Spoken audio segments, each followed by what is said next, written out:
അസ്തഗ്ഫിറുല്ലാഹ് പറയുന്ന മനുഷ്യനുണ്ടല്ലോ, ജീവിതത്തിൽ ചെയ്തു പോയ പാപങ്ങൾ ഓർമ്മ വരുമ്പോൾ പഠിച്ചവനെ മനുഷ്യനാണ്, പാപം ചെയ്യാത്ത ആരുമില്ല.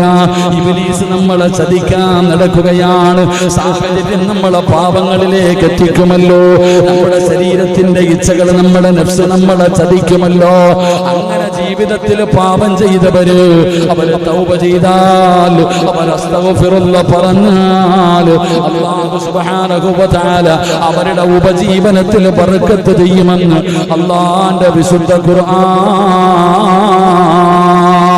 അതുകൊണ്ട് എന്റെ പ്രിയമുള്ള സഹോദരങ്ങളെ, അസ്തഗ്ഫിറുല്ലാഹയുടെ മഹത്വം പലപ്പോഴും നമ്മൾ പഠിച്ചവരാണ്, ഒരുപാട് ചരിത്രങ്ങൾ കേട്ടവരാണ്.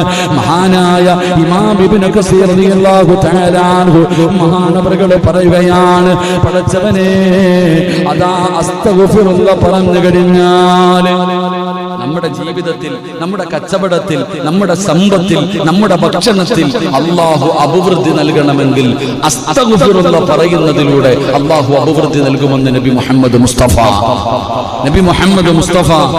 സല്ലല്ലാഹു അലൈഹി വസല്ലമ തങ്ങൾ പറയുകയാ,